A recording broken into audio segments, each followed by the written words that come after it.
What if we could 3D print food? Imagine pressing a button and watching a printer assemble your lunch, molecule by molecule. I asked an AI what global culture would look like if every meal came from a machine. Its answer challenges everything we think about tradition, identity, and community. Okay, AI, let's explore. If 3D printed food became mainstream, what would change first? The first revolution is in accessibility. Printers could produce meals from basic ingredients: proteins, carbs, vitamins, eliminating supply chain gaps. Remote villages could feed themselves with data-driven recipes, rather than waiting for deliveries. So hunger could become optional instead of inevitable?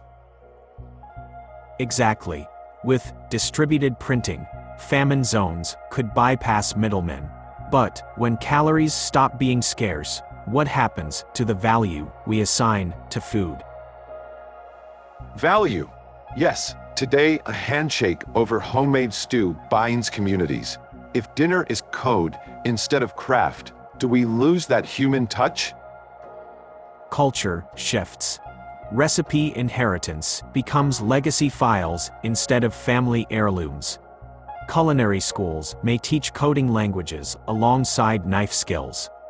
Food criticism transforms into digital forensics, evaluating algorithmic flavor balance instead of chef's intuition. Quick pause. Would you trust a printer more than your grandmother's recipe? Beyond art, printers could tackle sustainability. AI, can printing optimize resource use and reduce food waste? Absolutely. Precision layering uses exact ingredients, no leftovers.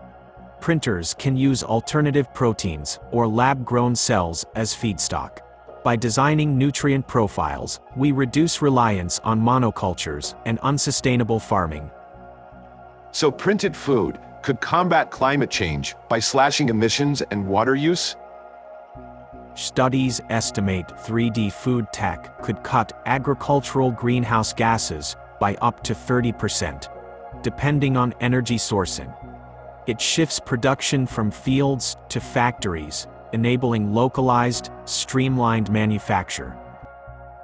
But if fields shrink and farms disappear, what happens to rural communities built around agriculture? Economic transitions will be required. New jobs emerge in printer maintenance, flavor engineering, and bioingredient production. Yet preserving cultural landscapes demands policy foresight and community-driven tech adoption. Now let's talk creativity. Chefs are artists, sculpting dishes like masterpieces. Would 3D printing empower new forms of edible art? Definitely. High-resolution printers can sculpt microtextures and infuse interactive elements, flavors that change with temperature or pH. Food design becomes interdisciplinary. You need coding, chemistry, and culinary flair to innovate. And what about inequality?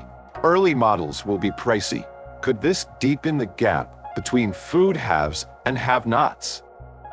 In the early phase, yes. Premium printers create gourmet meals. Budget models offer basic sustenance. However, open-source communities often democratize tech. After an initial luxury phase, designs and firmware could be shared freely, lowering costs. So we might see a golden age of crowdsourced cuisine?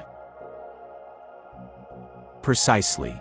Shared recipe repositories would drive global flavors to merge. Sushi tacos or kimchi gelato become everyday fare.